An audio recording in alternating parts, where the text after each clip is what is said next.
அதாவது மக்களே, எப்பெல்லாம் மழை காலம் வருதோ அப்பெல்லாம் எங்க ஊர்ல ஒரு சூப்பரான டூரிஸ்ட் ஸ்பாட் கூடவே சேர்ந்து வந்துருவாப்ல. அந்த டூரிஸ்ட் ஸ்பாட்டை பாக்குறது தான் இப்ப நாங்க எல்லாருமே போயிட்டு இருக்கோம். சும்மா சொல்லக்கூடாது, இந்த மழை சீசனுக்கும் இந்த கிளைமேட்டுக்கும் எங்க ஊரை பார்க்கறதுக்கே அவ்வளோ அருமையா இருக்கு. அப்படியே இந்த நேச்சரை என்ஜாய் பண்ணிட்டு நாங்கள் கொஞ்சம் கொஞ்சமா போய் சேர்ந்த இடம் தான் இந்த மகேந்திரவாடி லேக். இது வெறும் நார்மலான லேக் கிடையாது, இது ஒரு ஹிஸ்டாரிக்கலான லேக். அதாவது கிபி 600களில் வாழ்ந்த பல்லவ மன்னன் திரு மகேந்திரவர்மன் தான் இந்த ஏரியை கட்டியிருக்காரு. அந்த காலத்துல மகேந்திரவர்மன் கட்டின இந்த ஏரி தான் இந்த காலத்துல இங்க இருக்க நிறைய ஊர்களுக்கு ரொம்பவே பயனுள்ளதா இருக்கு. மழை காலத்துல இந்த ஏரி நிரம்பி இது வழியா வழிஞ்சு போற இந்த அழகை பார்க்கறதுக்காகவே சுத்தி இருக்க ஊர்ல இருந்து காஞ்சிபுரம், வேலூர், அரக்கோணம், ராணிப்பேட்டை, ஏன் சென்னையில இருந்து கூட நிறைய பேர் வந்து இப்பயும் பார்த்துட்டு இருக்காங்க. ஸோ இப்படி ஒரு சூப்பரான ஸ்பாட்டை நம்ம ஊர்லயே வச்சுட்டு நாங்களே வந்து பார்க்கலாம், அது ரொம்ப தப்பாயிடும்ல. அதனால தான் இவ்வளோ காலையில் நாங்கள் கிளம்பி வந்தாச்சு. சரி வந்துட்டு தான் வந்துட்டோம். இந்த ஏரியில இறங்கி ஒரு குழியில போட்டு போலான்னு பார்த்தா அன்பார்ச்சுனேட்லி எனக்கு வந்து ஸ்விம்மிங் தெரியாது. அதனால என்னால் முடிஞ்ச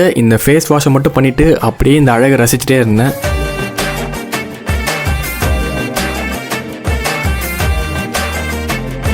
கொஞ்ச நேரம் நல்லா ரிலாக்ஸ்டாக ஃப்ரீயாக நாங்களும் இந்த அழகை நல்லா என்ஜாய் பண்ணிட்டு இங்கேருந்து கிளம்பிட்டோம். ஒருவேளை நீங்கள் யாராச்சும் இங்கே வரணும்னு நினச்சிங்கன்னா நம்ம டிஸ்கிரிப்ஷனில் அண்ட் கமெண்ட்டில் கூகுள் லிங்க் போட்டிருக்கேன், அதை ஃபாலோ பண்ணி டேரெக்டாக நீங்கள் இங்கே வந்துடலாம். ஒருவேளை ரொம்ப தூரத்துலேருந்து வரீங்கன்னா ஒரு விஷயத்த மைண்டில் வச்சுக்கோங்க, இந்த ஏரி வருஷம் ஃபுல்லாக இப்படி இருக்காது. எப்போல்லாம் மழை சீசன் வருதோ அப்போல்லாம் இந்த இடத்துல தண்ணி நிரம்பி இது வழியாக வழிஞ்சு ஓடும். அப்போ மட்டும்தான் இந்த ஏரி பார்க்க இப்படி இருக்கும். ஸோ தூரத்துலேருந்து வரவங்க யாராச்சும் இருந்தீங்கன்னா நம்ம சேனலில் ஒரு கமெண்ட்டை போட்டுருங்க, நானும் இப்போ இருக்க கரண்ட் அப்டேட்டை கேட்டு உங்களுக்கு சொல்லிடுறேன். ஒரு 4 வருஷம் முன்னாடி இந்த ஏரி இதே மாதிரி மழை சீசன்ல ரொம்ப அழகா நிரம்பி வழிஞ்சு வந்தது. அப்ப நான் ஒரு வீடியோ நம்ம சேனல்ல போட்டிருந்தேன், அதை யாராச்சும் பார்க்கணும்னு நினைச்சீங்கனாலும் கீழே அந்த வீடியோ ஆட் பண்ணிருக்கேன், அதை நீங்க டைரக்டா கிளிக் பண்ணி போய் பார்த்துக்கலாம்.